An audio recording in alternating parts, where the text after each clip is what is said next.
Fadime'den Püf Noktalar Mutfağımdan herkese merhabalar. 5 adet yufkayla bir tepsi dolusu börek hazırladım. İstediğiniz malzemeyle bu böreği hazırlayabilirsiniz. Yeter ki tarifimi deneyin. Detaylı tarif için başlayalım.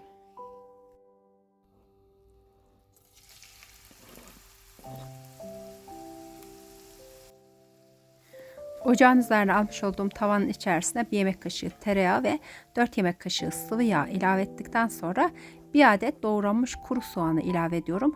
Soğanımın rengi pembeleşinceye kadar kavuruyorum. Soğan pembeleştikten sonra bir tatlı kaşığı dolusu tatlı biber salçası ilave ediyorum. Dilerseniz domates salçası da kullanabilirsiniz. Biber salçası bir nebze daha renk verdiği için tatlı biber salçası kullandım.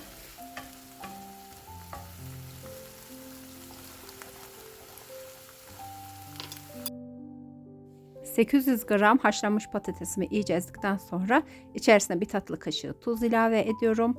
Bir çay kaşığı karabiber ve kavrulmuş olan soğanımı ilave ediyorum.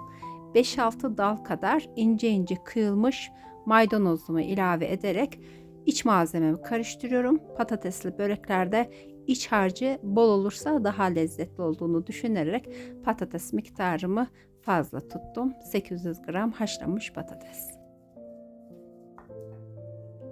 Böreğimizin iç malzemesi hazır. Şimdi sosunu hazırlamak için tabağıma alıyorum.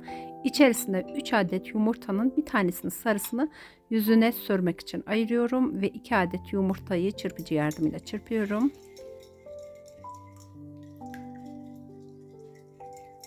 Birer çay bardağı sıvı yağ ve su ilave ediyorum. Bir çay bardağı süt ekliyorum. Bir çay kaşığına yakın kabartma tozu ve yarım çay kaşığı tuz ilave ederek sosu karıştırıyorum. Kullanmış olduğum çay bardağı ölçüsü 150 milim.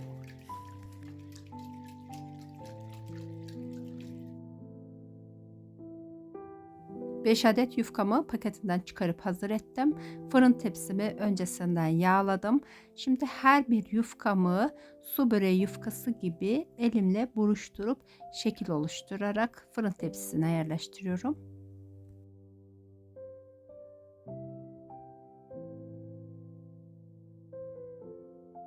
Birinci yufkamı tepsiye yaydıktan sonra bir kepçe dolusu sostan üzerine ilave ediyorum ve fırçayla yufkada hiç kuruluk kalmayacak şekilde sosu yufkanın her tarafına yayıyorum.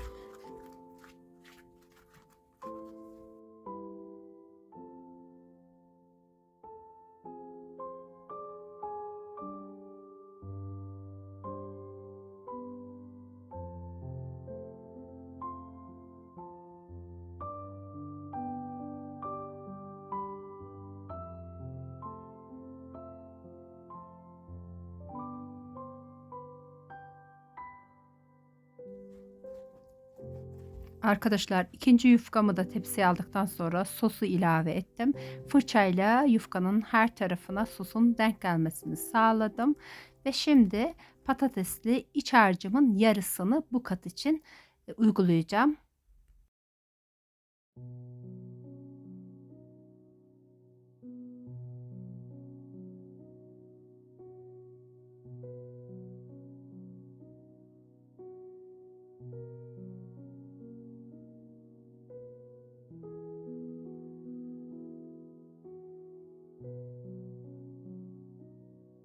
Üçüncü yufkamı da fırın tepsisine aldım. Tekrardan sosunu fırça yardımıyla sürdük ve patatesin kalan kısmını da ilave ettim.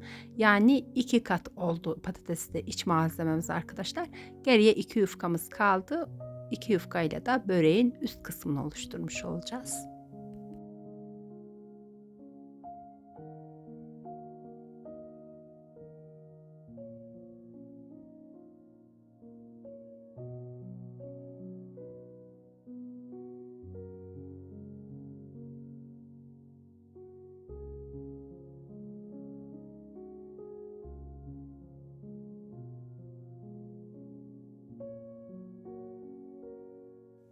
Bir adet yumurta sarısını böreğin üzerine sürmek için ayırmıştık.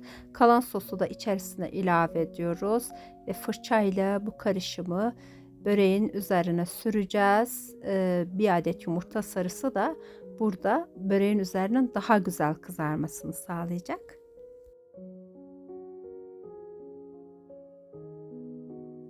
Videomu buraya kadar seyrettiyseniz benim de sizlerden küçük bir ricam olacak.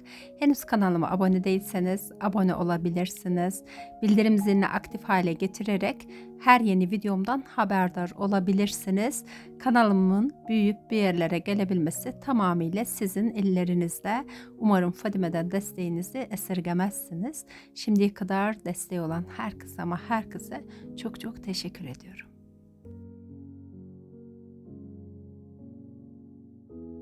Arkadaşlar, böreğimi önce dilimleyip ardından fırında pişmeye bırakacağım. Kat aralarının daha güzel pişmesini böylelikle sağlamış oluruz. Ve böreğimizin üzerine bir miktar da çörek otu serpiştirdim. Dilerseniz çörek otu kullanmayabilirsiniz.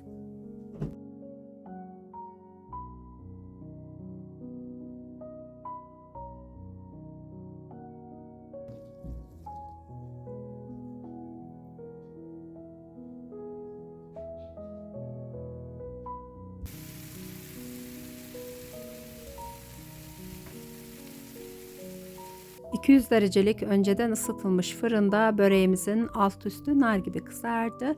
Siz de pişirirken kontrollü bir şekilde pişmesini sağlayın. Üzerine sofra bezini çekiyorum ve 5-10 dakika kadar bu şekilde dinlendiriyorum. Böyle olunca böreğimizin yumuşacık olmasını sağlıyor. Ve işte böreğimizin son hali.